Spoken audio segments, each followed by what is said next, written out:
you will be, obviously able to explain that much better.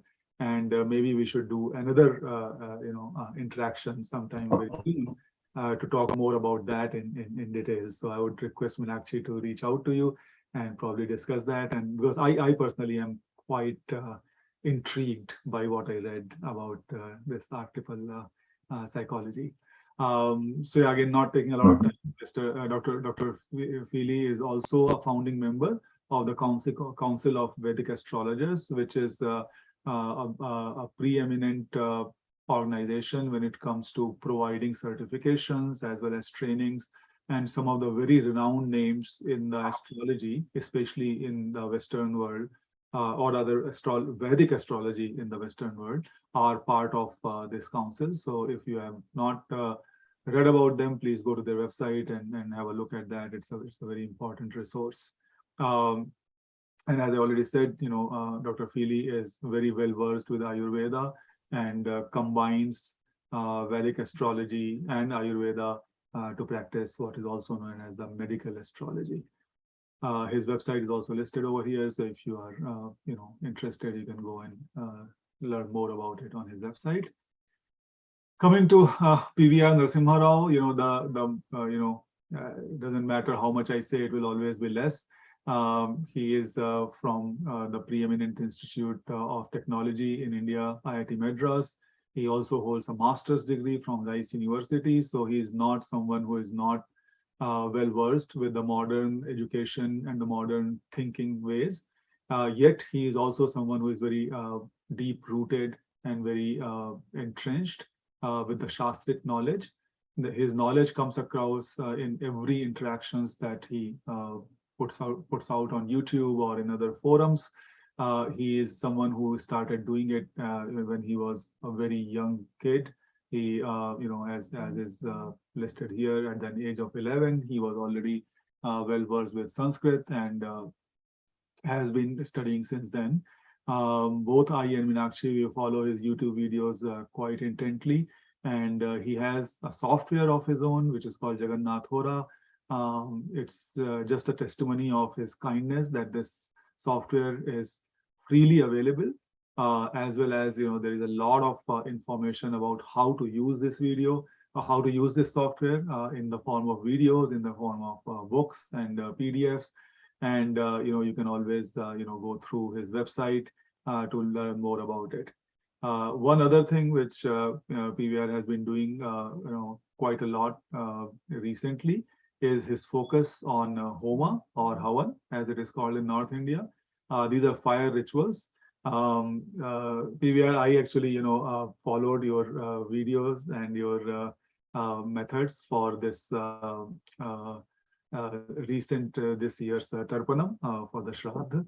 And I've also been doing Homa, regularly, at least once a month by doing that. So with that, I will take a pause here. I will hand it over to Brendan, and let's start the conversation with PVR. Thank you, everyone. Well, thank you very much for the lovely introduction. So Narasimha, I want to welcome you, and it's a great privilege for me to be able to interview you here. So, I'd like to start off with your early life. If you could tell us something about the early influences in your life, because I've heard some of it before, but I'd love to get a larger coverage here for our audience. Thank you, Brendan. Thanks for the introduction, Saurabhji, and it's good to see you after a long time, Brendan. We interacted in the past. I have known you for a long time. I stayed at your house. You stayed at my house. It's nice to, that's right. Nice to see you online and chat with you. Yeah. So as for my early life, I was a good student and I was interested in astrology from perhaps the age of 8 or 9. Basically, my father was a very well-known astrologer in our community, in our native town. And people used to come to him, consult him for astrological purposes. And he used to give readings. And I used to hear people saying, it happened exactly the way you said, stuff like that, basically. That would, as a young child, it would make me very curious. What is this? How do you predict the future? So I was really interested, and there were a lot of books at home, books by Dr. B.V. Raman. My father was a big fan of Dr. B.V. Raman. He had a lot of books by Dr. B.V. Raman, and there were a lot of other books as well. For example, there were books by Krishnamurti about the Krishnamurti Paddhati. So there were a bunch of books at home, and I really loved reading when I was young. So I used to, every summer actually, I used to start learning astrology. I used to take those books and start learning. And by winter, I would forget everything. And then the next summer, I will start fresh again. So that is how I basically started learning astrology. But the thing is, you don't completely forget it. I Yeah. would still remember some basics, and also I would discuss with my father, and he would reinforce certain things in certain books and say these things don't really matter. Certain things given in some books, he says, they don't work, so ignore them. So he used to guide me on what I should focus on and what I should set aside, not really worry about. And this continued till I went to IIT Madras. After, actually, even before IIT Madras, I studied at a boarding school, at a residential school for my 11th and 12th grade. So after I was 15, I left home. So after that, all the astrological interest basically dwindled down. And when I was doing my BTech, Bachelor of Technology at IIT Madras, that was when I became more rationally inclined. And I thought astrology doesn't make sense. It's just nonsensical. It's just silly, because practically speaking, we have twins and triplets who are born like maybe 2-3 minutes apart, and they will have the same chart, same Rasi chart, perhaps the same Navamsa chart, and Yes. same dasas. But practically, you know that they can be different. There can be significant differences between twins. So I said there aren't enough degrees of freedom here. This is just illogical. So I basically became kind of rebellious. And this is not just about astrology, religion, spirituality, various things, because I was away from home and I was exposed to different kinds of thinking, and I had different company of different kind of people with different upbringings. I basically shunned my traditional upbringing, and I said, hey, this doesn't really make sense. So I became rebellious. But the thing is, around that time, after I finished my BTech at IIT and came to US for my master's, there were some crazy predictions my father gave about me, as well as some people, some other people. They just came true. So I was like, no, this is not totally nonsensical, because he's making these really crisp predictions and they're coming true. So there is something here. It's not totally nonsensical or totally superstitious. So I was vacillating between thinking that this is a superstition, and then thinking that maybe it's not a superstition, maybe there is something to it. But it didn't really add up to me. Like I said, there weren't enough degrees of freedom the way I looked at it. So that basically put me in a weird state of mind about astrology. I had a kind of love-hate relationship with astrology. I believed in it for a while, and then I said, oh, it doesn't make sense, for a while. And then the thing is, the other thing about my childhood is, I was really interested in learning. Whatever I could lay my hands on, whatever books my father had, I would just read, and I would understand. So one subject that I learned that really helped me is Sanskrita. There are a few exams conducted by a few boards in India. So there was this place called Bharati Vidya Bhavan. They used to conduct Sanskrit exams. So I passed, as the intro by Saurabh mentioned, I passed an exam called Bhasha Kovida, Sanskrit Bhasha Kovida, which is equivalent to bachelor's degree in Sanskrit. I think when I was 11, and then when I was 12, I passed Sanskrit Bhasha Visarda, again equivalent to bachelor's degree in Sanskrit, conducted by another board. So all those exams gave me working knowledge of Sanskrit. Sanskrit was almost like a mother tongue. I can read Sanskrit texts, whether it's about astrology or spirituality, religion. I can read and I can mostly understand. Like basically, it's my mother tongue. So I had a good knowledge of Sanskrit at a young age. So that was a blessing. There were some Sanskrit books also at home on Jyotish. So I would lay my hands on those, and then I can follow some of the basic ideas there. And then what happened was after my master's at Rice University, I went back to India Mhm. with the intention of settling down in India. I didn't want to come back to US. I went back to India and I started working there. Actually, before I started working there, as soon as I went to India, I got married. And after the marriage, I took like a few months, 4 months off. I did nothing basically during those 4 months. After those 4 months, I started working for a startup. So during those 4 months, I really immersed myself into astrology. I studied various books of Dr. B.V. Raman and various modern books as well as some Sanskrit books. And that really got me interested in astrology. And also, I will say the expertise that I had later on, that was basically built during that time. That is when I had wide-ranging knowledge of various concepts of astrology, various basics of astrology, because I really had nothing else to do. Astrology was my focus during those 4 months. So that was a really important Yeah. period in my development as an astrologer.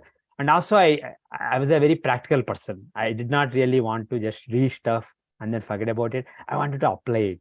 So I used to when I started working in India, there were a lot of relatives around me, a lot of friends and relatives. I used to give them predictions, and one prediction really, it was crazy. I saw just based on dasas and based on the gochar, I saw that the dasa lord and a couple of important planets for me had really auspicious gochar. So I predicted to myself, during these 3 days, something really major is going to happen in my career. Something really crazy is going to happen, a very auspicious development. And the thing is, nothing was on the horizon. And what happened was, I was in India at that time working for a startup, and the startup was working for a American company called Unlock Devices. And they had a tie-up with a Korean startup, and they were looking for somebody with a specific expertise in digital signal processing. So the Unlock Devices guys recommended my name to those guys, those Korean guys. They reached out to me at that time without any interview. They made me an offer. They basically said, "Hey, come to Seoul and work for us." And I thought, I saw the West. I was in US for a couple of years. I saw India. How about seeing the Far East? So I said, okay, sounds interesting. In general, you know my horoscope. I'm a Kanja Lagna person, very logical, but at the same time, I have 4 planets in Aries, which is a very aggressive and dynamic sign. So I'm a risk taker. If I like something, I just jump into it. I don't really calculate too much. I just go by my instinct. So my instinct told me, yeah, go to Korea. Let's see how the Far East is. So the thing is, that really made me wonder, hey, I thought something major is going to happen, and it didn't happen. I didn't try anything. It's not like I consciously put an effort or I try. Sometimes what happens is astrologers make predictions, and it's like making your own prophecy come true. You basically, there is some biased effort. So it's like a self-fulfilling prophecy, but this wasn't like that. This basically was totally random. Some people contacted me by themselves without any effort on my side. So that even though it may seem like a really small event, that made me wonder, okay, astrology is not superstition. There is really something about this. It may not be deterministic, it may be probabilistic, but the thing is, there is something about it. The astrological factors, when they're really good or really bad, they may not guarantee something, but they do increase the probability of something bad or something good happening during a particular time. So that really convinced me that astrology is worthwhile. So after that, of course, I went to Korea. I was there with the startup for a few months, and then once I left India, I just stayed out of India. I ended up coming to US, another startup in US, and then I ended up staying in US for the rest of my life. And now I lived in Mhm. US more for longer than I lived in India. But the thing is, after I came to US, I bought a lot of books. I got interested in Dr. K.N. Rao's, Shri K.N. Rao's books, and then V.K. Chowdhury's systems approach. I did not want to spare anything. Anything that people talked about, whether it's Nadi Jyotish or systems approach or Krishnamurti Paddhati, I just wanted to learn it myself and experiment with it. So I bought a lot of books, and I really became interested in Jyotish. I started exploring. And also around that time, this was in 96, 97, 98 time frame. So late 90s, there was a lot of activity online. There were a few uh, news groups relating to Jyotish, some Yahoo groups, etc. Yes, I ended up starting a Yahoo group. yes. So there were a lot of online forums where there was a lot of interaction with fellow Jyotishis about astrology. So I started experimenting with things. I started taking a leading role in some of those discussions, and that led to taking part in some conferences, some workshops, seminars, etc. And slowly I became more involved with the Jyotish work that was going on in the world, especially in the US. So I think those 4 planets and areas make you a bit of a maverick, you see? And I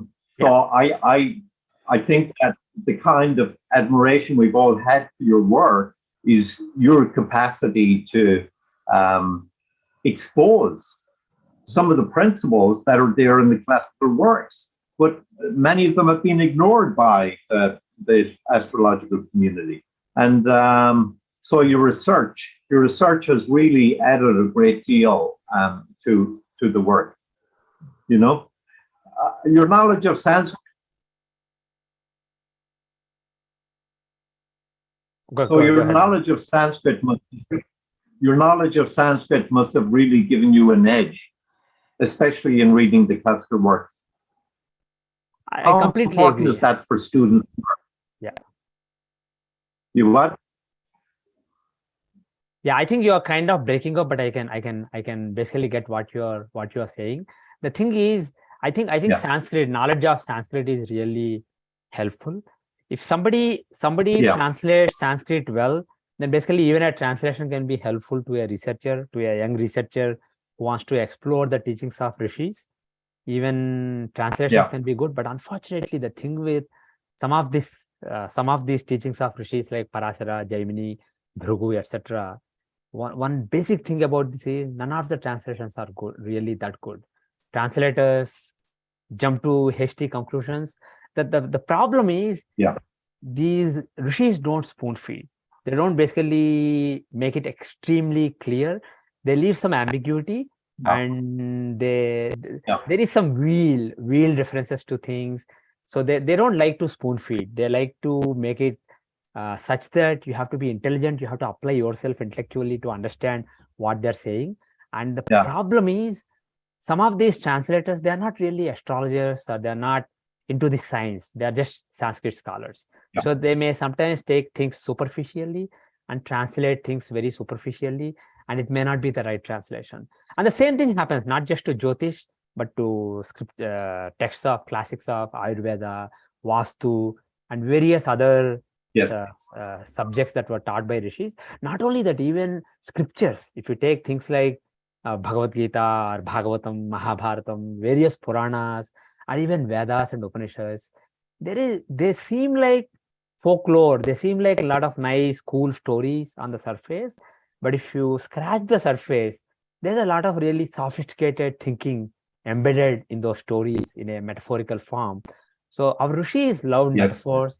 Our rishis loved indirect way of teaching, so that when you're ready to understand the hidden meaning of it, it becomes clear in your mind. Otherwise, you just go by, you just get the superficial meaning of it. So this is how rishis operated. So unfortunately, because they weren't really great scholars of Sanskrit who also knew astrology well, who also experimented with various techniques and various teachings of rishis to intelligently decipher the teachings of rishis. So because of that, all the translations by Santanam, Girish Chan Sharma, etc., Brihat Parasar Horasastram were really superficial. They weren't really correct at all. Not just to interpretation, but even to calculations. When it comes to calculating various divisional charts, they miss some clear guideline by Parasara. So what ended up happening is there are translations, but they're not really reliable. And I went by those for a long time. But the thing is, eventually, when something clicked inside me, and when I looked at the classics by myself independently and ignored, I basically said, whatever I was taught, let's just ignore. Let's take a fresh look at it and try to see what I can make sense of things, what I can make of it. So when I started doing it, then things started becoming clear. Hey, he mentioned counting in reverse for event signs.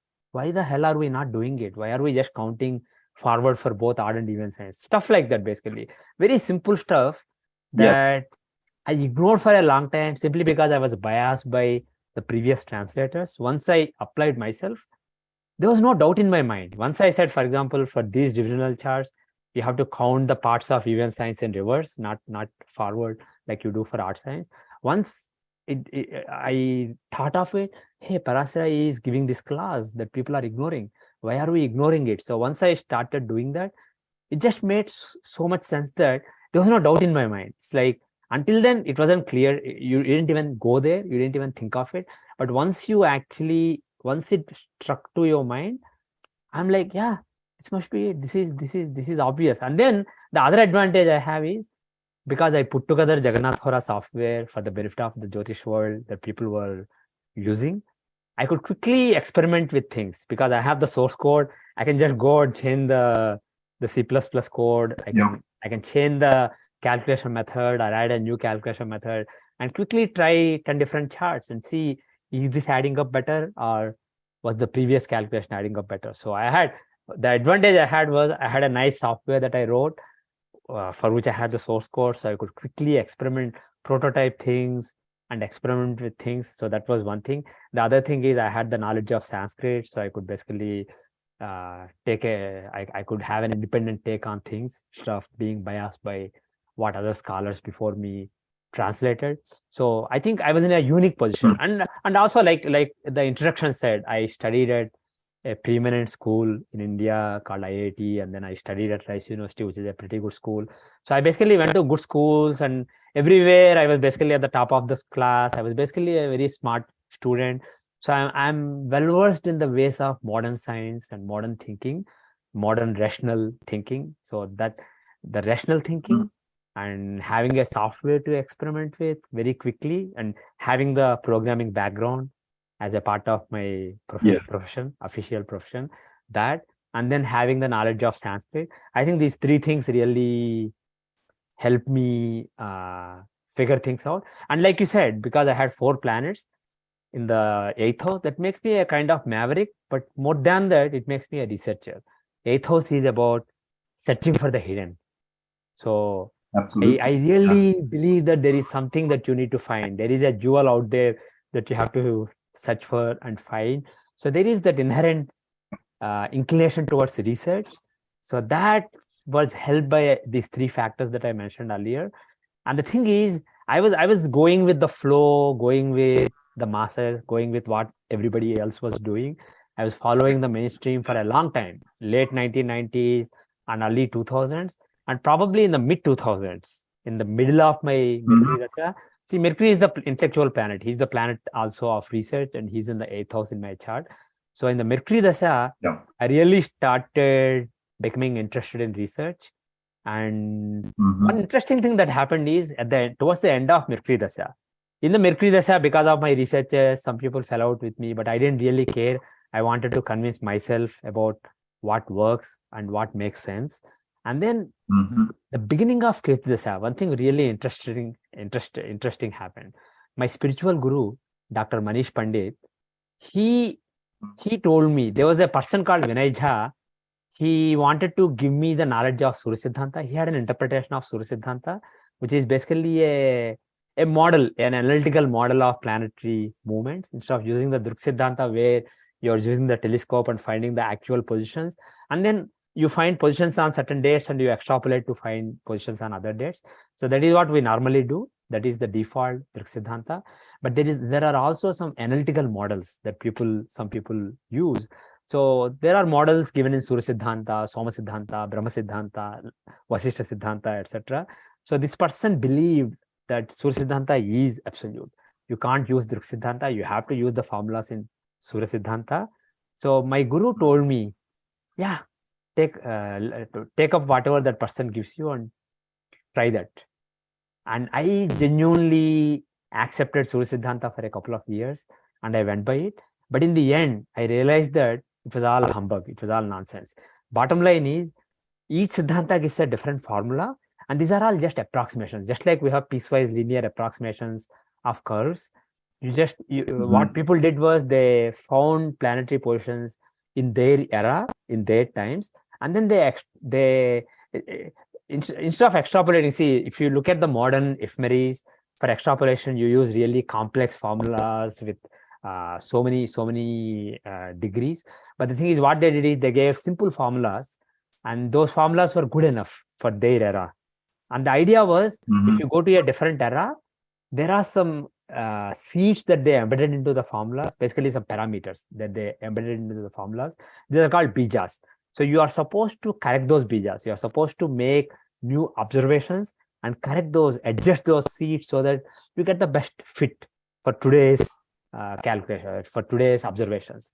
But the thing is, people don't do that. They just use the parameters that were fixed long back. And sometimes people just have a formula for adjusting the parameter with time, which is not really a logical thing to do. So that is what this person was doing. So I used those formulas for a few years and tried to make sense of things. And in the end, I realized that this is not working. And then I went back to my spiritual guru, Dr. Pandit, and said, hey, this is not working. You told me to go this route. It's not working. He said, yeah, I didn't say this is perfect. I just wanted you to experiment with it. Now that you experimented, you know it's not working. Go back to the Siddhanta. Now the thing is, the blessing of this mistake happened over a year and a half or so.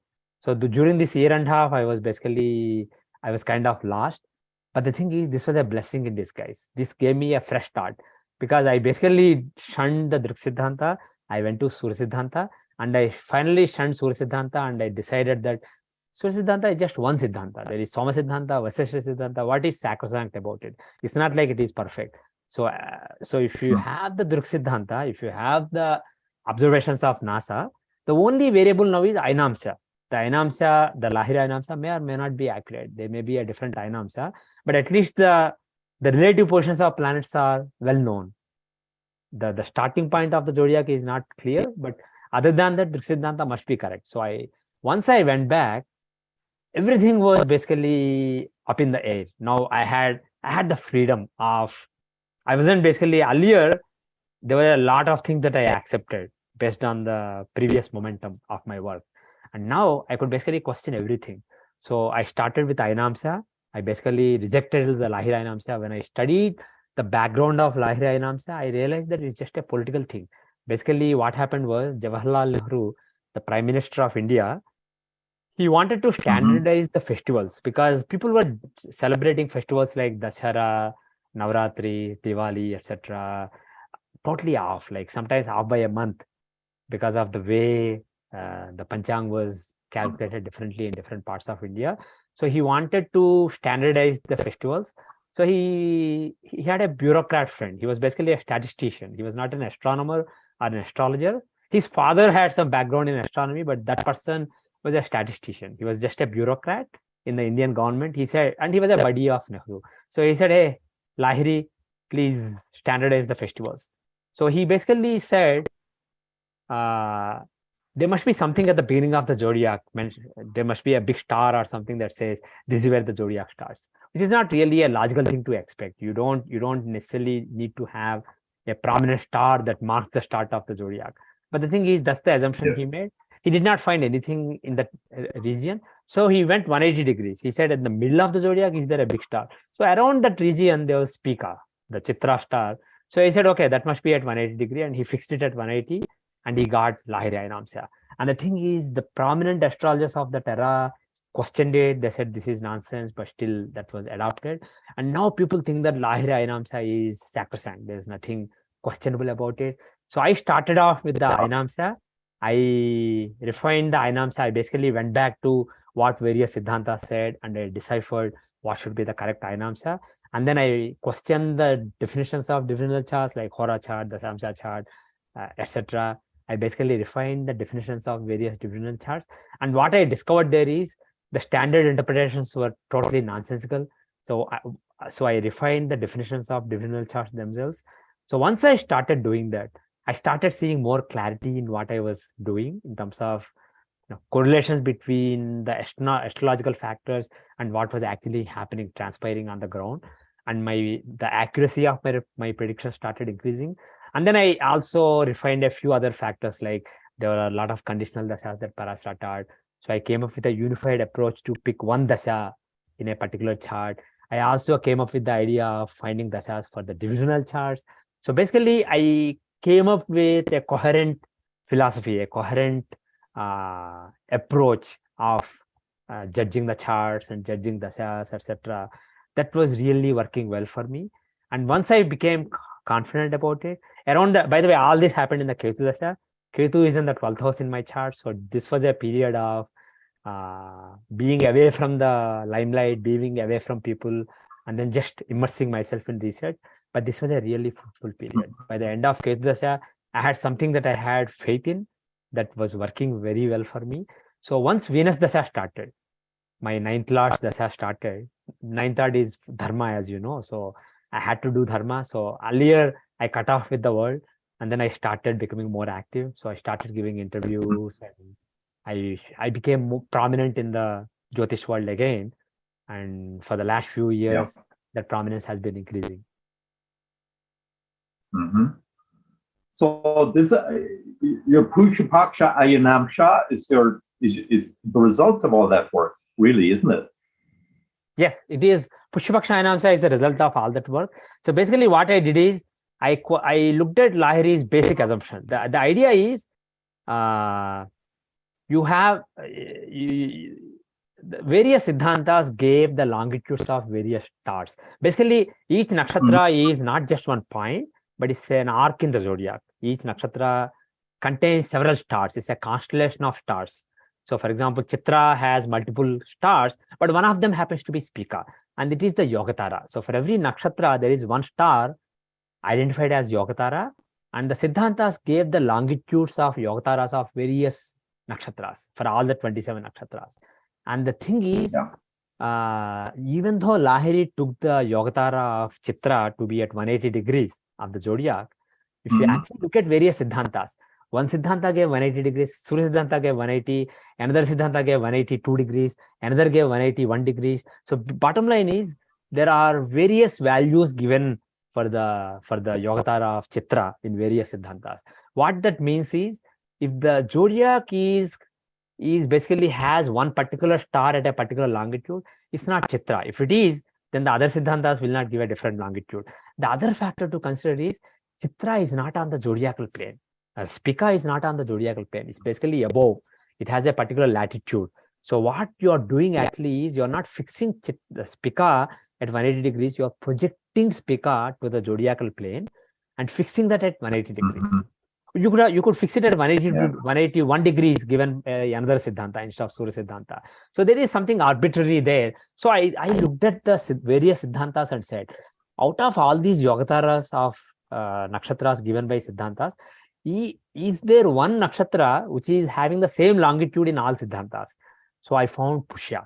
Pushya nakshatra, which is in Karkataka Rasi, the Yogatara of that, the longitude of the Yogatara was the same in almost all Siddhantas.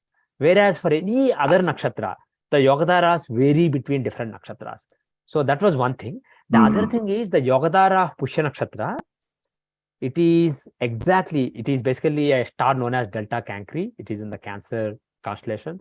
The star is exactly on the zodiacal plane. Its latitude is 0 degrees. So a star that is right on the zodiacal plane is a perfect candidate for being the anchor for the zodiac instead of something that is above the zodiacal plane. So that is another factor. The other factor is, Pushya means the foremost one, the chief. That is the literal meaning in Sanskrita. And also, if you look at the yogas, nakshatras and yogas, the 27 yogas, the Panchanga, the one of the five limbs, that yoga is defined based on Pushya. Pushya is the seed for that. And above that, I saw one interesting quote in Srimad Bhagavatam. Sri Krishna says that the next Satya Yuga, this is from Srimad Bhagavatam, the next Satya Yuga, the next Yuga cycle will commence when Surya, Sun, Moon, and Jupiter exactly conjoin the Yogatara of the Pushya Nakshatra. So the Yogatara of Pushya Nakshatra has some significance.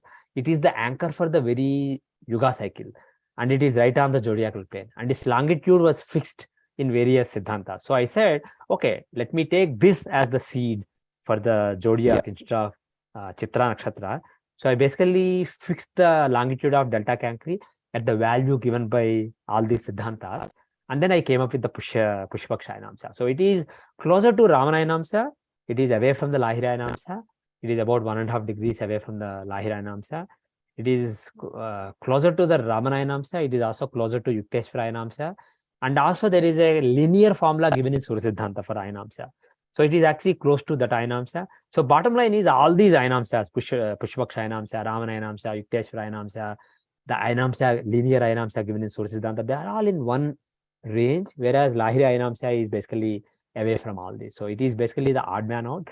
And the thing is, I made this available. I revealed this to the world, I think in 2013, Yes, and it has been slowly being accepted by people because there's a lot of resistance because people are used to Lahira Ainamsa, and also they're used to divisional charts calculated in a particular way, and they like a particular combination in their Navamsa or Dasamsa. They think that it explains things perfectly. So it's very difficult to change because there's a lot of the inertia and resistance to change. But the thing is, I'm not on a mission to change people. I just put it out there, and my belief is, if this is correct, and if I demonstrate its correctness with my work over the next couple of decades, eventually a day will come when people will say, yeah, Lahiri was just a political, it's the concoction of a bureaucrat. It's just a political Ainamsa. There's nothing logical or scientific about it. People just ended up accepting it blindly, and people will realize that there is a lot of logic behind Pushpaksha Ainamsa and adopt it. So I'm not really pushing, because it doesn't matter to me how many people follow my works or my Ainamsa.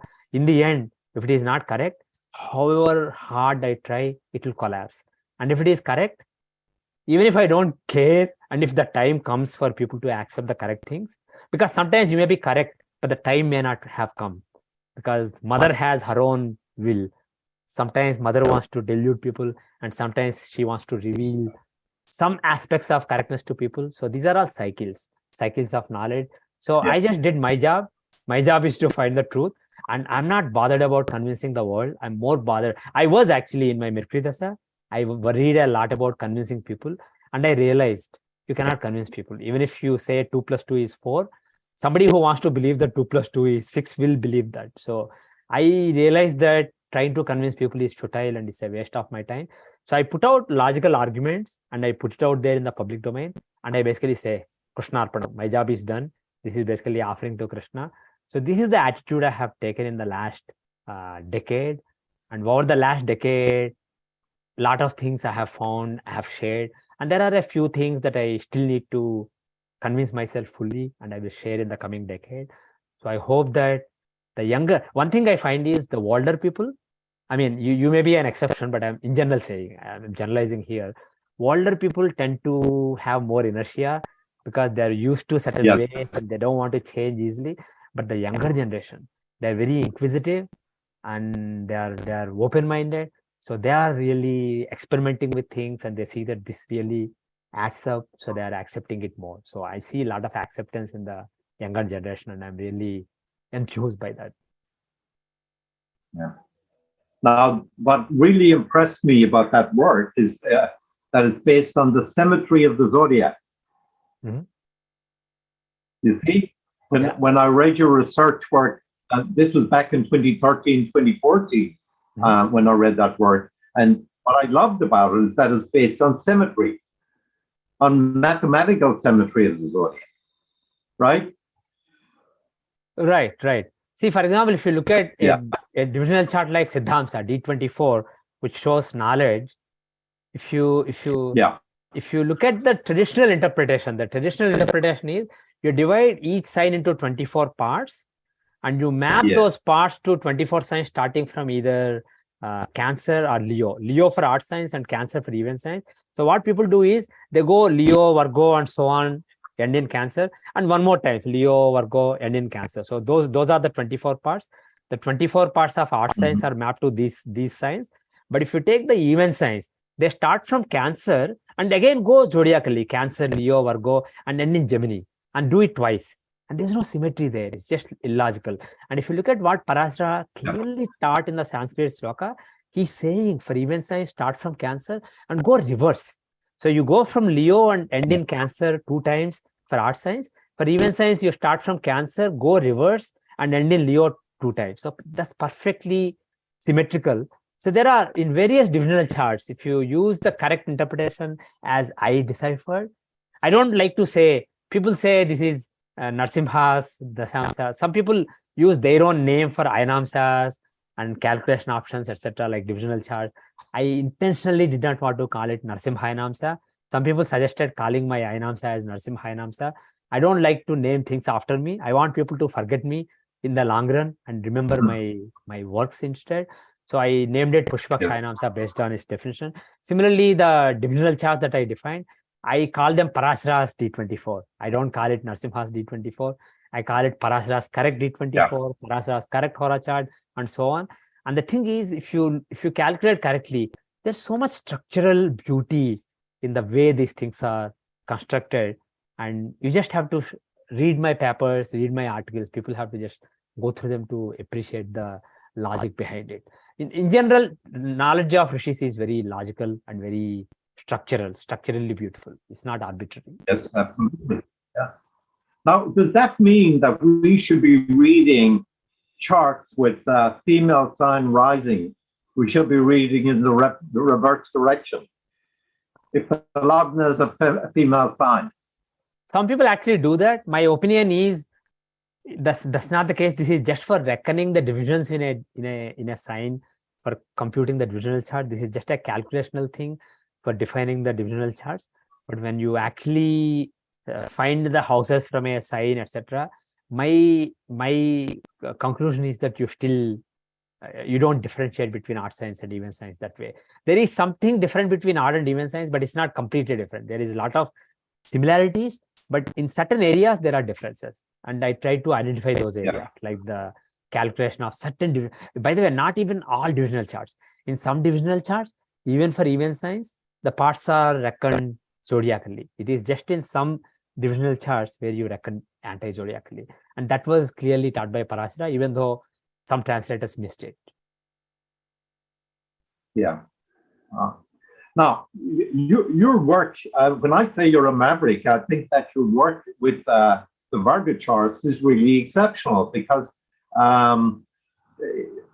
not just that you put an emphasis on Varga charts, but applying dashes, conditional dashes to Varga charts, and also transit Varga charts. Right. So you've been very consistent in this work, and you've shown how it actually works and gives results. Can you give us some advice about that? Because I think that very few astrologers are doing this, but gradually, for those of us who are interested in learning more, we're beginning to apply it.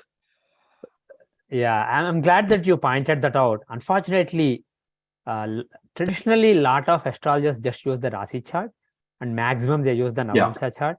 But like I mentioned earlier, people who are born in the same town, maybe 5 minutes or 6 minutes apart, which is quite possible. If you look at how many people are born every hour, you can conclude that you may not have the charts of such people, but there do exist people who are born just 5-6 minutes apart.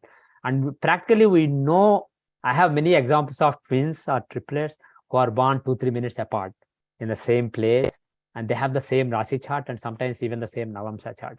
So the bottom line is, you don't have enough degrees of freedom in the Rasi chart. So Rasi chart is not enough to decipher the destiny of a person. And as I said, there are twins who have totally different destinies. I have many examples like that. One twin is a brilliant scholar, an engineer and doctor, and the other twin is artistic. So I have examples like that.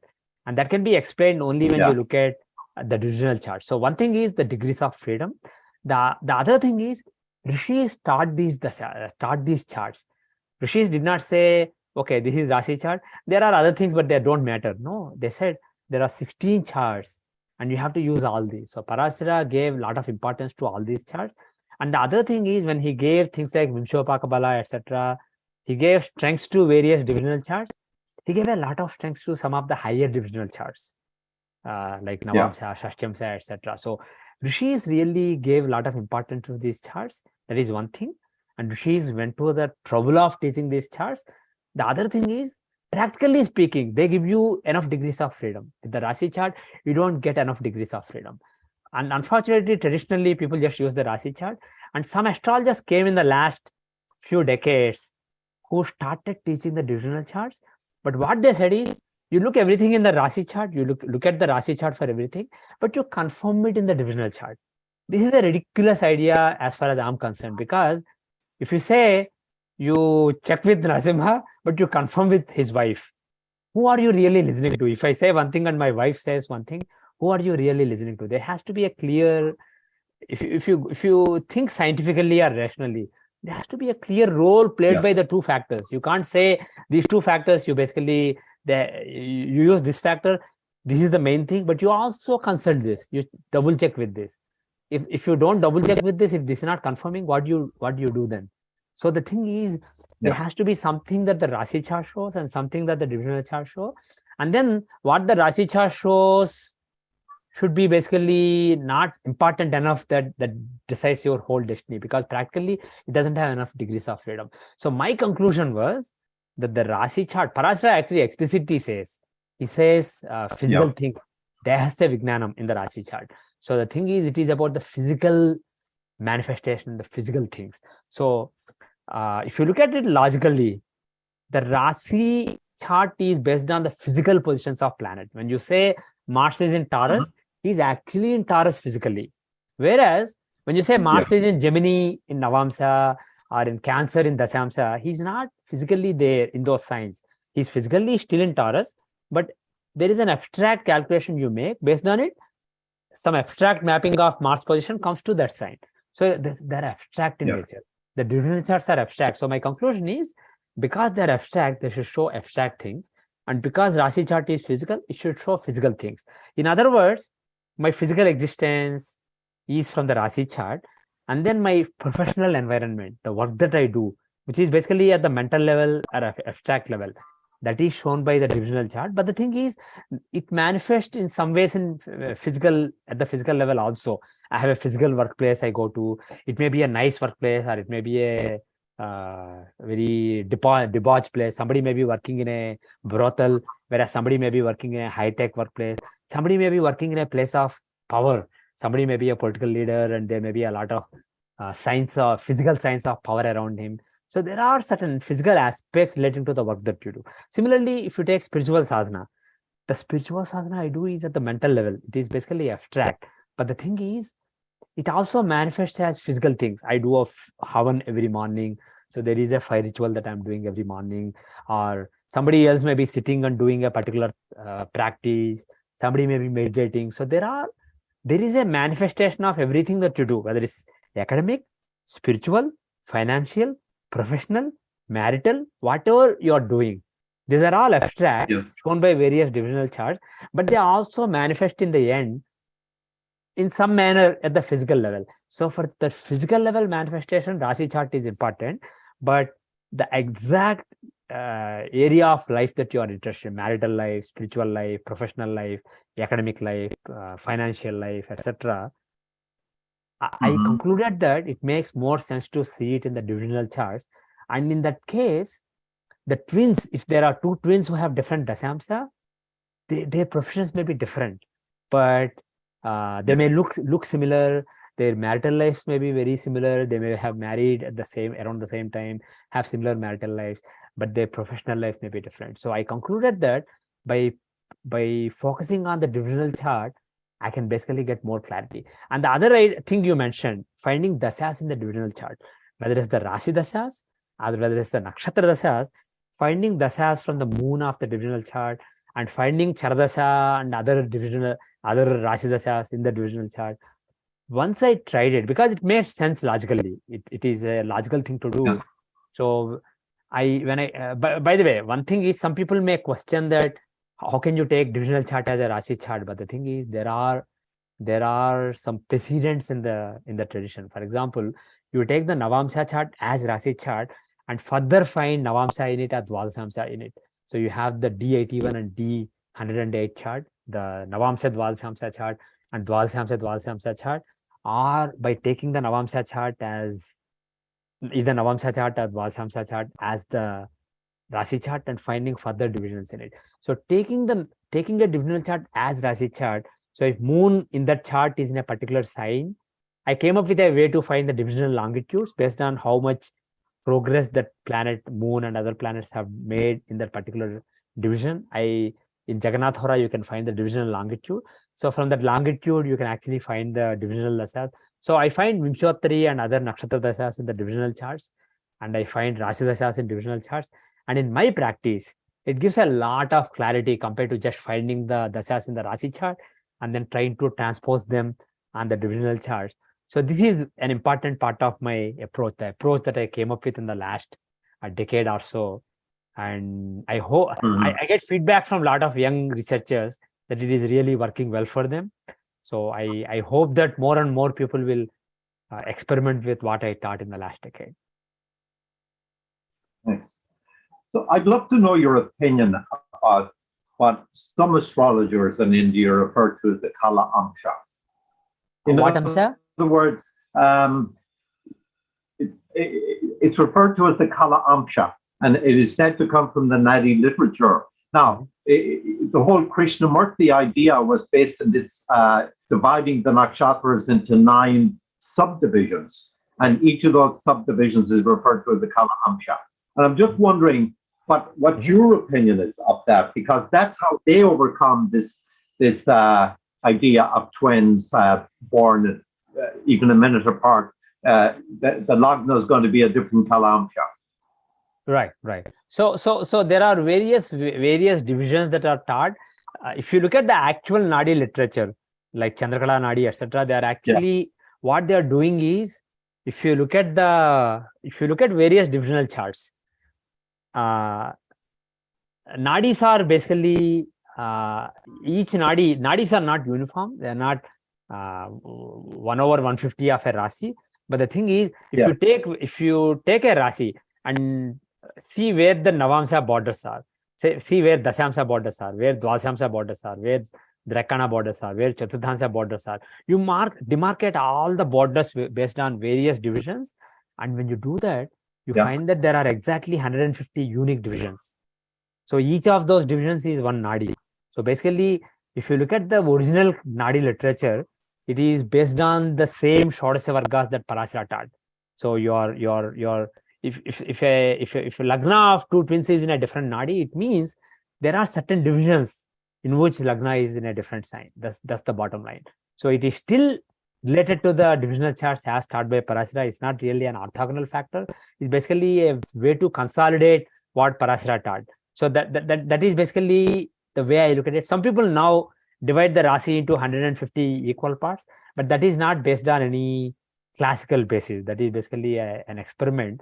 And the interesting thing is, because when you demarcate the borders based on the Shodasya Vargas, the 16 divisions, because you get exactly 150 parts of a Rasi, which are non-uniform. Some parts are longer, some parts are shorter. So this is really the way to make the Nadis, in my opinion. And it doesn't mean you have a chart. Some people make this so-called Nadyamsa chart. It's not a chart. It's basically a consolidation of all the 16 different charts. So it is a nice way to consolidate things, but really you have all the 16 charts. So you may as well look at the charts. And as for Krishnamurti Paddhati, I have one critique about it. I basically experimented with it in my childhood, but I rejected it because it's not logical. This is my objection with it. The nakshatras are uniform division of the zodiac. You are dividing the zodiac into 27 equal parts, right? Now, each nakshatra is divided into subs, not uniformly. You are dividing it non-uniformly. Some parts are longer, some parts are shorter, and it is based on which dashas are longer, which dashas are shorter. So within each nakshatra, suppose you are taking Kritika. In Kritika, the first Antardasha will be of Sun, second Antardasha of Moon, next is of Mars, etc. So the subs belong to Sun, Moon, Mars, Rahu, etc. And because Sun Antardasha is short, it is 6/120. Moon Antardasha is 10/120. Mars is 7/120. Rahu is 18/120. So in those proportions, they divided the length of the nakshatra, the 13 degree, 20 minutes of the Kritika nakshatra. But the thing is, if you have to do it based on the Antardasha durations, then you have to do the same thing based on the dasa durations.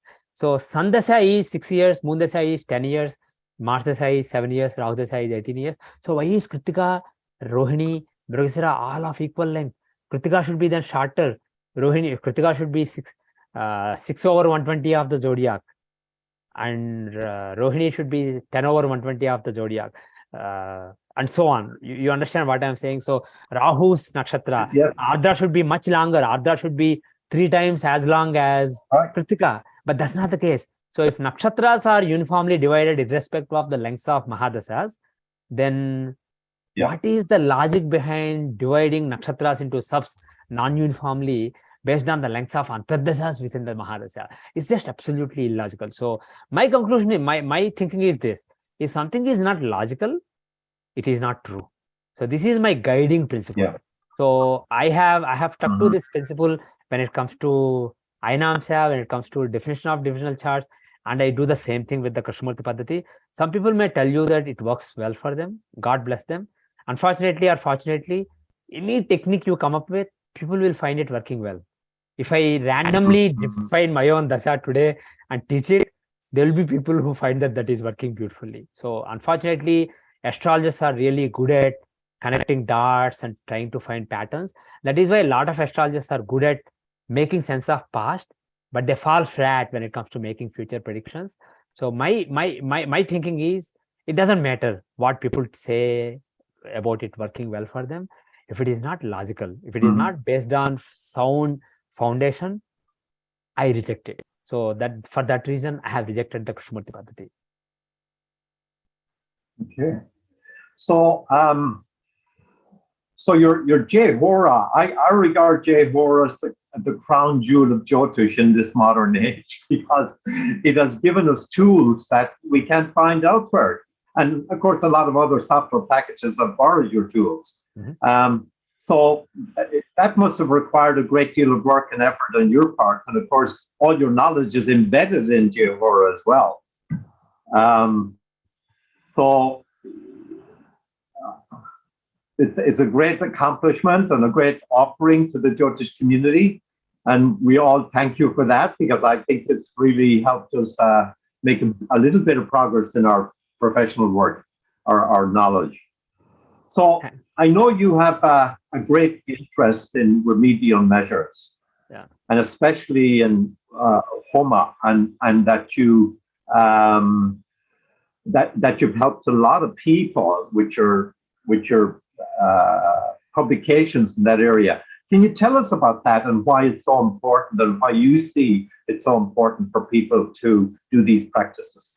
Yeah, actually, before that, I just want to say a couple of words on Jagannath Hora software. So, the software that you mentioned. So this started in 1990s as something for myself. I basically created a DOS program to come up with various calculations, and later I converted it to a Windows program using Visual Studio, and then put it out publicly. And a lot of people have used it. On this occasion, I want to apologize to Jyotish software makers. By giving a free software, I may have spoiled the livelihood of a few professional Jyotish software makers. And I debated with this while I worked on this, and debated on making this completely non-commercial, free, because I believe that if there is a free software that has a lot of sophisticated calculations, it will really enable a lot of research. Young people can come into Jyotish and learn the basics and experiment, because they can see all these things, various arudhas, varnadas, this, that, and tens of dasas. So they can experiment, and they can help us get closer to the knowledge of rishis, the correct knowledge of rishis. So I thought that this will help the Jyotish community. But at the same time, there are a few really good souls, really spiritual souls, who did a lot of service to the Jyotish community, who spent a lot of effort and made commercial softwares that cost like hundreds of dollars to buy. So I debated, and I was torn internally. And personally, I don't want to make any money on Jyotish. That is one thing I'm really clear about from day one. And my father was also. My father was the best astrologer that I know. He used very simple techniques, but he had amazing intuition. He did a lot of spiritual sadhana. He meditated. He did pujas for 2-3 hours every day.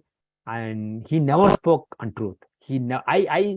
Because I'm in the commercial technology world, I have to sometimes say half truths in my professional life, and I'm not a truthful person in general.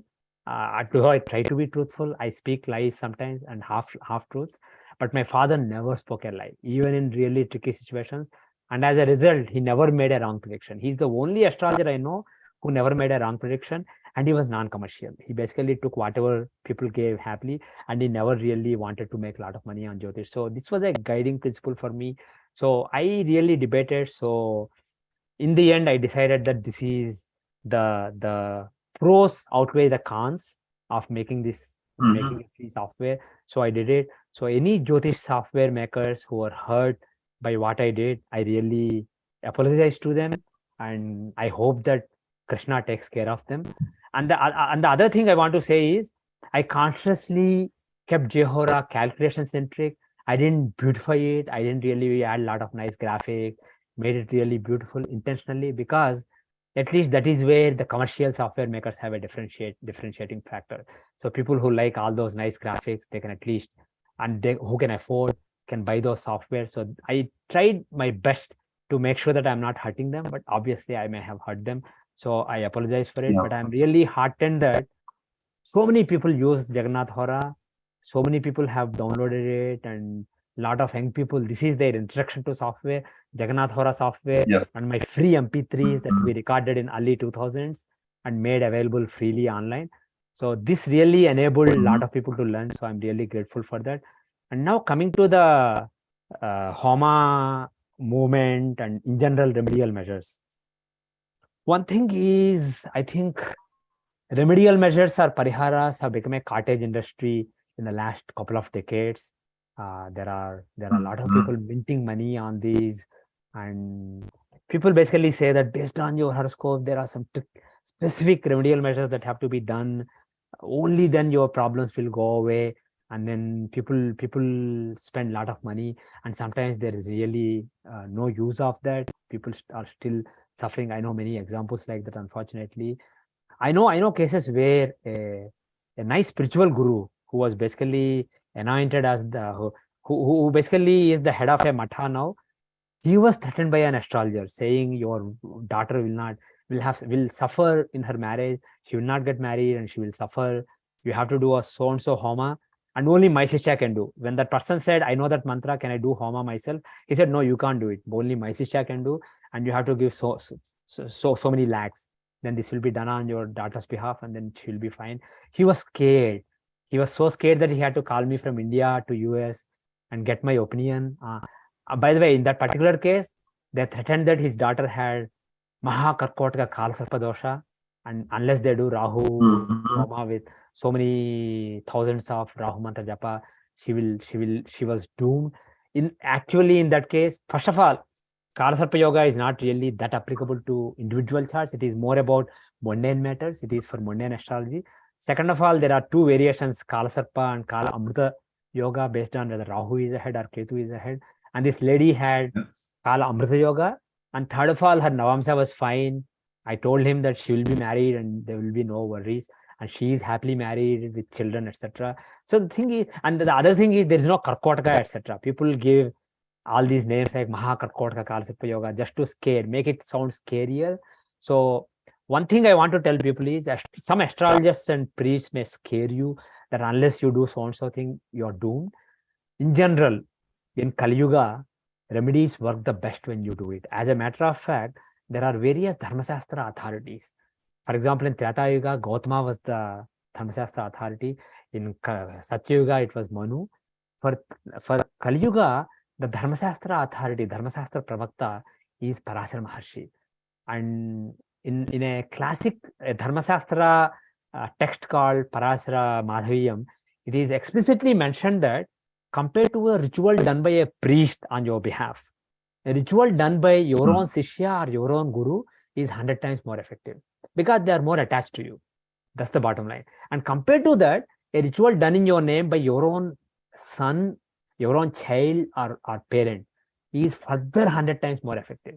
And compared to that, a ritual done by yourself is further 100 times more effective. The bottom line is, in Kali Yuga, the ability of other people, priests, etc., to empathize with your situation and direct energy to solving your problems is really limited. So you're really, if you do it yourself, it is 1 million times more effective. I'm not saying this. This is what Parasara Madhaviyam says. Yes. It is 1 million times more effective to do it yourself. So whether it is Homa, Havan, or a simple puja, Panchopachar puja, or Shorchopachar puja, or simple meditation, or just chanting God's name and doing a bhajan and doing a dance, whatever it is. Or sometimes serving people around you is also a remedy. So serving people around you, whatever you are doing, you are better off, in my humble opinion, you are better off doing it yourself. So that is my message number one. And the thing is, even though it is possible to come up with a really tailor-made God for your chart, the particular situation in your own Dashamsa, Saptamsa, Navamsa, etc., depending on the problem at hand, in general, if you stick to basic devatas like Krishna, Vishnu, Shiva, Lakshmi, Ganapati, they are capable of solving all problems. And specifically, they say Kalau Chandi Vinayako. So if you do some simple Durga mantra or Vinayak mantra or something like Vishnu Stotram, they can solve all problems. It's just a matter of time. If you keep faith and if you chant any basic mantra of any devata, it can solve your problem. So my 2 cents is, instead of running after astrologers who want to basically use sophisticated knowledge to give you really tailor-made remedies, I suggest pick something where your heart is. That is the other thing. If your heart is in Krishna and somebody tells you to worship Shiva, it won't work that well. Similarly, if your heart is in Shiva, somebody tells you to worship Vishnu or Rama or Krishna, it won't work well, because your puja works when you have your heart in it. You feel that emotion. Right. So whatever God you are able to connect with in your heart, Beautiful. your heart is your best guru, is the best teacher. So if you really feel attachment to a particular devata, forget the chart. You just worship that devata. Yep. And with whatever mantra you are capable of. Now the other thing, there are long mantras, like for example, Durga Saptashati is very effective in Kali Yuga. It is 700 slokas. Vishnu Sahasranama is 100 slokas. Some people may be challenged in Sanskrita, they may not be able to read those. You just do a simple 6-letter or 12-letter or 8-letter mantra of Vishnu, or Maha mantra of Krishna, just 32 letters, or Om Dum Durgaye Namaha. Those are enough. It's not that longer mantras are better or shorter mantras are not good. It is, Rishis gave options because people have different aptitudes. Loko bhinna ruchihi. People have different taste and aptitude. So pick what works best for you. Suppose you don't have good focus. You read a long prayer like Vishnu Sahasranama Stotra, Lalita Sahasranamam, or Durga Saptashati. You have to put a text in front of you and focus. You have to, there is some anchor to your mind. So if you have a really wavering mind, doing something long may be effective for you. On the other hand, you have a good level of focus, you just take something really small and just keep chanting it with focus and try to get lost in it. Because in the end, mantras work when you get lost in it. When your heart is in it and your mind gets lost in it, that's when mantras work the best. So depending on your attitude and your strengths and weaknesses, different things may work for you. So what I recommend is, keep it simple. If you keep it simple and honest, it has a better chance of working. In the end, you're not doing business with God. You are surrendering to God. And if you really surrender, God will help you at the right time. Sometimes you may think that God is not helping you right away, but that may be for your own good. He may be hardening you for what is coming ahead, and the right blessings may come at the right time. So have faith in God and do whatever prayer is natural to you. In my opinion, that is better than running after astrologers. Of course, if there is an astrologer and a priest that you have faith in, by all means listen to them. But the thing is, if that's not the case, don't run after astrologers. 95% of astrologers and priests in today's age, they don't know what they're doing and they're just exploiting you. So please have some common sense and keep things simple and try to connect with God rather than with middlemen who promise to connect you with God. So that is one thing I wanted to say. The other thing is about Homa and Havan. There is something really beautiful about fire. Fire is a manifestation of God on earth. Our Shastras say Agnimukhavai Deva. which means gods are, you connect through, basically, in other words, fire is the portal to divinity. Fire is your connection to divinity. So when you have fire in front of you and you try to imagine that there is God in that fire will connect you to God. He will clarify your thinking, your consciousness. Your mind will become subtler when you are in front of fire. And whatever meditation you do, whatever mantra you chant, whatever thoughts you contemplate, they'll become subtler. They'll become more clearer when there is fire in front of you. And this is not just about Hinduism. Zoroastrians knew it. And the pagans knew it. The people before, the Greco-Roman civilizations before Christianity, they knew about it. And Incas knew about it in South India. And even in US, the native Indians knew about it. I know one lady, after seeing my Havan manual, one lady contacted me. She is a Native American, and she does a simple 10-minute ritual with juniper wood and some specific oil. She does a specific fire ritual. She worshipped, I think the name she mentioned was Nyaya. She is a Native American Devata, the goddess of nature, basically, apparently. And she worships her every day for 10 minutes before leaving home. And apparently, this was part of her culture. People were doing it regularly, but it is lost nowadays. And she's trying to keep it up. So like this, whether it's Mayans or North Americans or South Americans or Europeans or Indians or Aboriginals of Australia, everybody knew that having fire in front of you clarifies your mind. It sharpens your intuition. And it makes things in general clearer. So what I suggest is, if you don't have to do a longer ritual. Unfortunately, people make everything complicated in Kali Yuga. Just keep it simple. If you look at my website, there are a lot of manuals for Havan to 32 Devatas. And there are simple like that, different levels of manuals. Just stick to simplest because it gives a template. Because all you really need is a template to give the feeling that there is something divine in front of you. And make a few basic offerings to some Vedic Devatas like Prajapati, Indra, Agni, etc., who represent some aspects of your own consciousness. And I try to explain that in the manuals so that you can internalize it instead of making it external. And you just use it as a proxy to do whatever you normally do, whether it's a puja, whether it's a meditation that you do. With just 5-minute overhead, you can change that into a Havan. And my 2 cents is, if you do that, it will really sharpen the sadhana that you're doing. Whatever you do, whichever Devata, whichever mantra, it will just make it sharper. The presence of Agni in front of you will make it more effective. It will accentuate the effect of the mantra and the Devata. So just give it a try. It's also very good for your health. Pardon me? It's also very good for your health to strengthen your Agni. Yeah, it strengthens your various Agnis. There are so many Agnis. For example, Jatra Agni for digestion. Right. And there is, for example, if you are understanding these sound waves that are coming out of my mouth, if it is translating into some understanding in your mind, that is an Agni too. Any transformation is Agni. And in the end, the spiritual transformation, overcoming the ego, is the finest, subtlest Agni. So that Agni will be rekindled within you when you do the Havan. And in the old days, this was part of Nityakarma. Not only Brahmanas, but people of various Varnas used to do a fire ritual every day in the past. And nowadays, most people don't do it. And even the few who do it, they do it for wrong reasons. They do it for somebody's prosperity, somebody's enemies to be destroyed, etc. For specific sankalpas as a kamya karma, some priests do it. So people who just do it as an offering to devatas, as a humble offering to devatas, and as an effort to connect with the divinity, there are not a lot of people.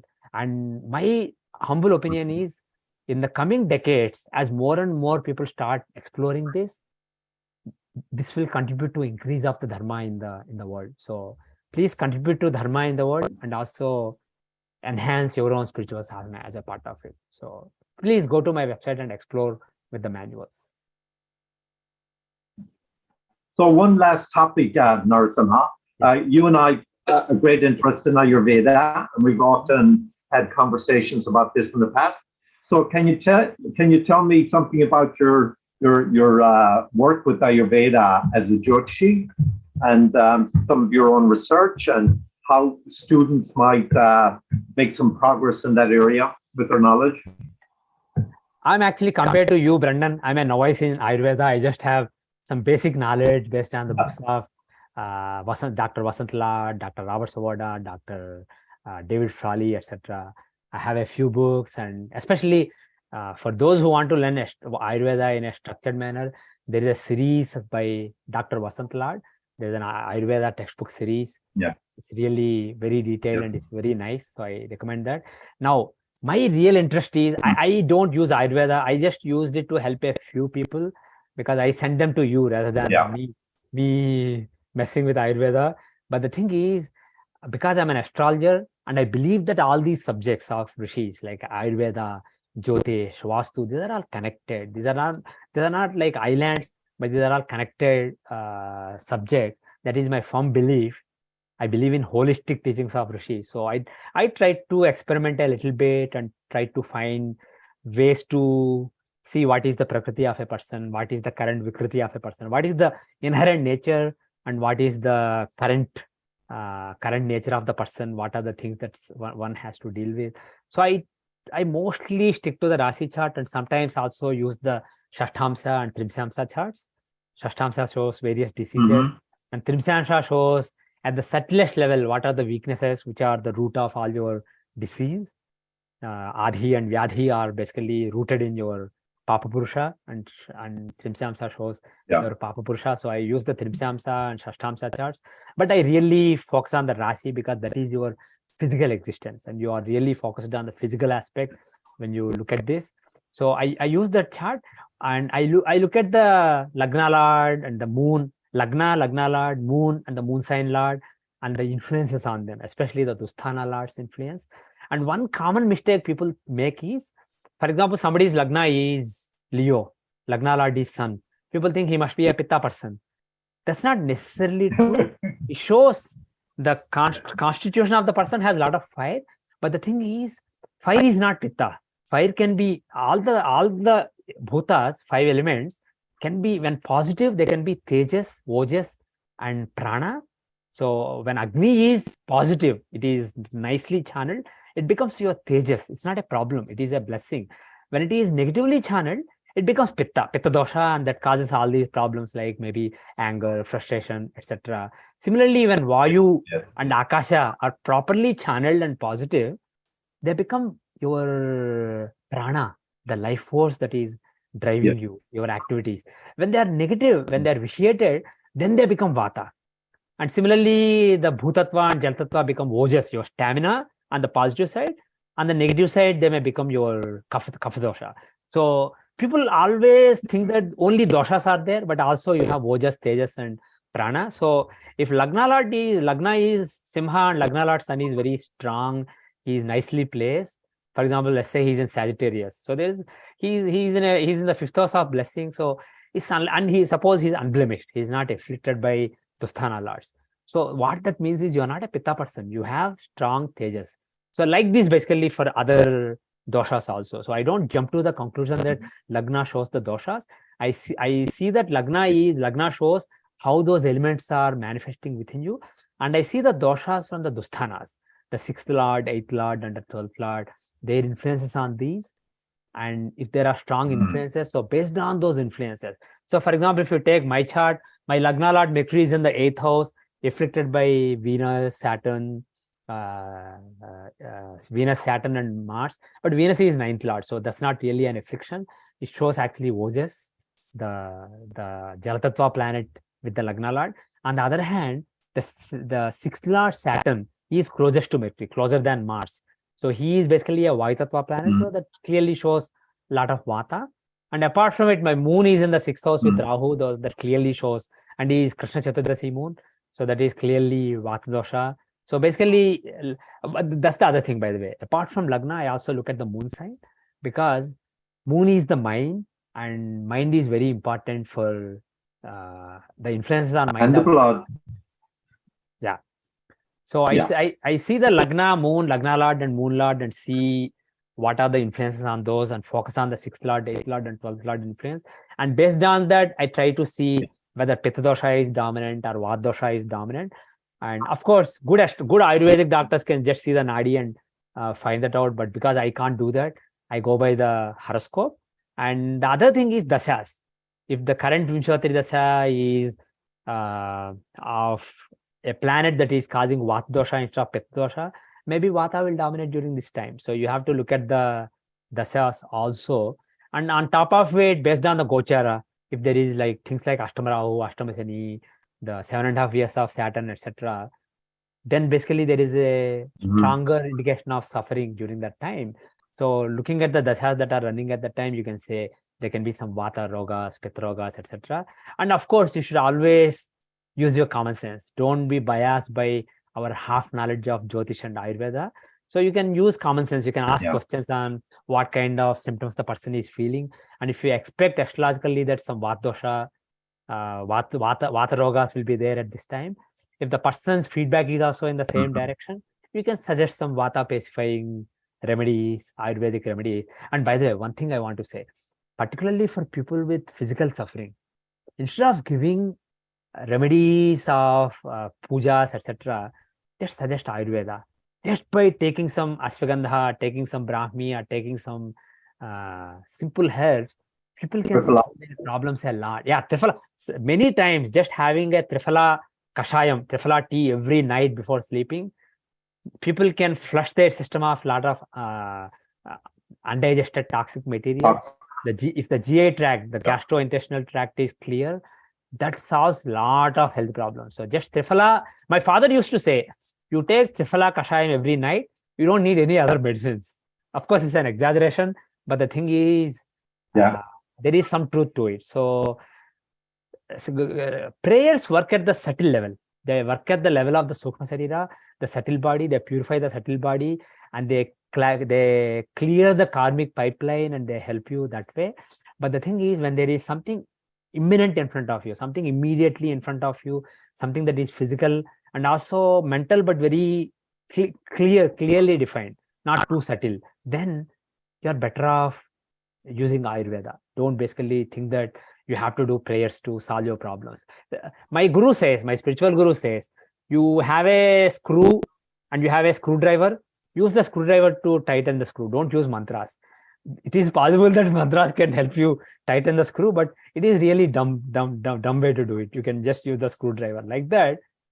There is the right remedy for everything. So for many people who come to me with problems, just having Ayurvedic help is often the right solution for them. Yeah. So I think we've come to the end of our great session, Narasimha. And but one last question I have for you is, what kind of advice do you have for these young aspiring students of Jyotish who want to learn and who are ambitious to learn? What kind of advice do you have for them? Because there's a lot of teachings out there, and a person can very quickly get lost. Right. Yeah, unfortunately, there is a lot of knowledge out there, but just like everything else in today's world, there's also a lot of cacophony. There's a lot of information. Also, there's a lot of misinformation. So it is good to find who you can trust and go by your instincts and what your heart says. And having some knowledge of Sanskrita and being able to judge for yourself is helpful. And keep things simple and honest. If something is too overtly complicated, maybe there's something wrong there. In general, what works and the teachings of rishis tend to be very structurally logical. So if something seems too arbitrary, probably it's not right. So keep things simple and honest. And the other thing is keep your mind open. So you never know where you find the right knowledge from. So keep your minds open. Don't shut your mind, and don't go by the reputation. It is very easy these days to build your reputation. People who don't deserve it, who have really half-baked or unbaked knowledge, may have great reputation. So don't go by name, fame, following, etc. Because in this Kali Yuga, we are in an age where there's a lot of Vata in the world. Things happen very fast. Basically, Vata Tattva is dominant. Things rise very fast and also fall very fast. Whether you are talking about material things or other things, quick change is the norm today. So people their aura can be built very quickly, and then it can fall very quickly also. So don't go by reputation. Believe in your common sense and believe in your instincts, and try to go back to the rishis. Modern people like me and other scholars out there are fallible, but after a few decades with Jyotish, I came to the firm conclusion that rishis knew what they were doing. They are intellectually at a much higher level than we can even imagine. Especially Parasara, Vyasa, these rishis, they are too high-fi. And I honestly can say that I have deciphered only maybe 1% or 2% of Parasara's teachings, and I'm very happy. I'm able to make a lot of good predictions, and so many people are happy with what I'm able to predict. And it's just with a small percentage of what Parasara taught. And I don't believe that in this age, there's no way I can understand everything Parasara taught. And people who say that they are giving you Parasara's knowledge and they're charging exorbitant money for it, they may have no clue. They may not have understood even 1% of it. So the thing is, have belief in rishis, but not in modern interpreters of rishis, and identify who you can trust and try to trust them. But even with those people, question them. Don't blindly, even if you have a lot of respect for me, don't blindly believe in me. Give the benefit of doubt and experiment with it. But in the end, experimentation is very important. And I may have made some mistakes in interpreting Parasara. So if you learn Sanskrit, you can basically interpret yourself and experiment with things. So keep that open mind, but at the same time, have respect for rishis and faith in rishis, and do some sadhana, do some spiritual sadhana. So in some cases, spiritual sadhana will sharpen your intuition and give you good prediction. In some other cases, depending on your karma, your ranas, in some other cases, it may not help with the predictions, but it may help with clarifying the knowledge. So one way or the other, spiritual sadhana does help you with astrological predictions. And the most important thing, whatever sadhana we do, in the end, we say Sarvam Krishnarpanam, right? So have the same thing with astrological readings. So when you are giving a reading, you are potentially altering the momentum of karmas of somebody. People, when they are at crossroads, they can go this way or they can go this way. You are telling them to go this way, and you are contributing to that person's future karma. So you end up taking some karma, whether you realize it or not. So this is why some astrologers do suffer, and especially those who work with people in a lot of suffering and try to actually make a difference to such people. There is some karma you are taking on. So it is very important to not have any pride about it and keep it very clean in terms of financially. It is better to take voluntary donations instead of forcing people to give certain amount of money, because you have to take something so that they are not karmically indebted. But at the same time, if it is voluntary, that is better. That is basically what is recommended in Shastras by rishis. So keep it as clean as you can. Of course, some people may have to take money depending on their situation. That's perfectly fine, but keep it as clean as you can. And most importantly, more than money, more than material things, don't have this pride that I helped this person, his problems are solved, he's happy now. Things like that. Or I made this prediction, it came true. Because it is the nature of, it is human nature to be proud of things we do, proud of things we experience, and proud of things that we do in this world. But in the end, we are all instruments. Krishna is experiencing things through us and doing things through us. And all the other people that we are interacting with, who are giving us experiences and who are towards whom we are acting, they are all manifestations of Krishna, just like we are. So we are all just vessels. So having that attitude and saying that Krishna Arpanam sincerely, you don't have to say it in words, but having that thought in your, at the core of your being, I did my dharma, done.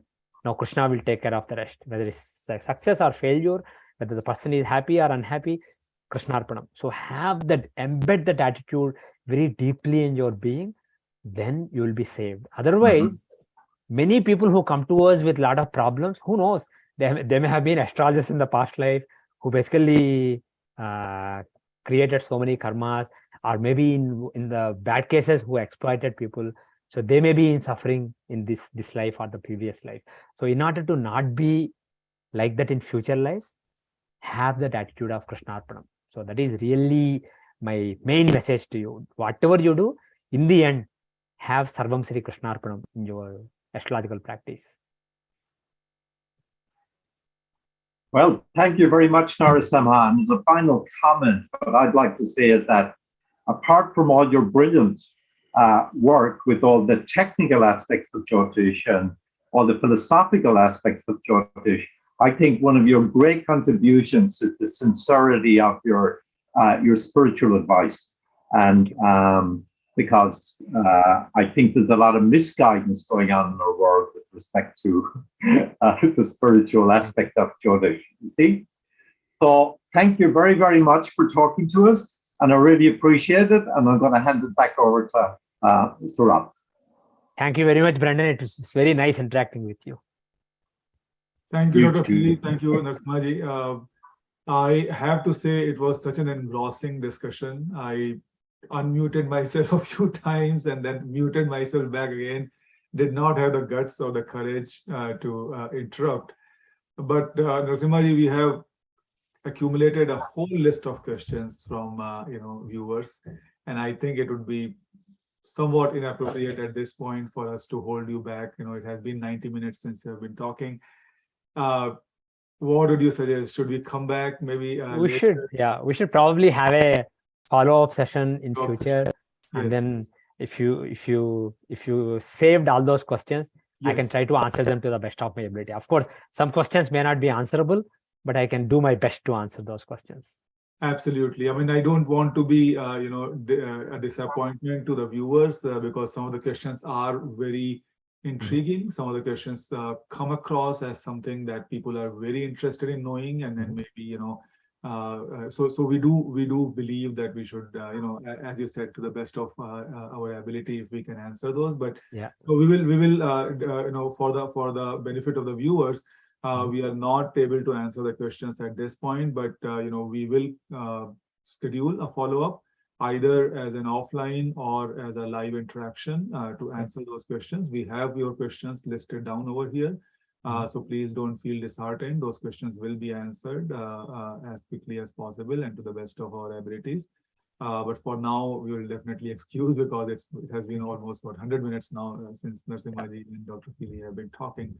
So yeah, with that, Meenakshi, any concluding comments or otherwise? Yeah, we would like to also thank a lot of our viewer on the YouTube. So we have 120 people has been continuously watching us on the YouTube. So thanks a lot for watching and interacting, asking your questions over there. And I know that will go on as it's already getting advertised on the Twitter. So I mean, definitely it requires, and I'm seeing a request in the background as well. Follow-up session will be really great. And as I was listening to you, Narasimha ji, it does seems like a lot of spiritual insight, and the connection of the astrology to the spiritual is really very strong, and that has to be there. So that insight was so very great. So it feels like, it's also a spiritual session for the people to be here. So thanks a lot for all of it. So looking forward to the follow-up session. So Saurabh, do you like to add? No, I think I'm good. Nothing to be added. If there are no other concluding comments, we can close with the mantra. Yeah, I would like to also thanks Brendan. Brendan, thanks a lot for your beautiful questions and the things which you brought to the table. Great.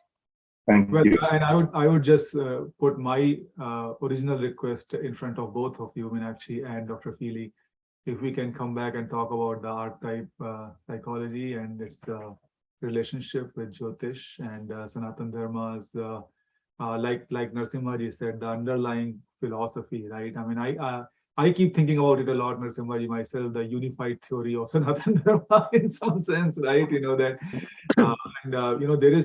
there is a lot of work that needs to happen in that area. I think it's very simple, like Einstein said, that it has to be beautiful. Like you said, that rishis, whatever they taught, is logical and simple and beautiful. I think there is something to that, and I would definitely want to have more interactions talking about those things if possible. Great. Yes. Okay.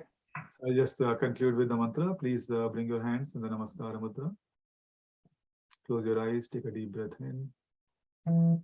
Focus on the hollow space between your palms. Om sarve bhavantu Bhavantu sukhilah, sukhinah. sarve Te santu santu. niramayaः, sarve bhadrani pashyantu, ma kaschid dukkha bhag bhave. Om Purnamada Purnamidam Purnat Purnamudachyate Purnasya Purnamadaya Purnamevavashishyate. Om Shanti Shanti Shanti.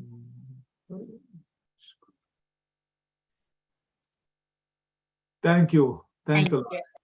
Thanks everyone, all the viewers and those of you watching on YouTube. Once again, apologies for not being able to get to the questions, but we will come back and answer all the questions. All the questions have been recorded, and we'll come back to it. Thank you, everyone. Thank you. Thank you so much. Thank you. Namaskar. Namaskar.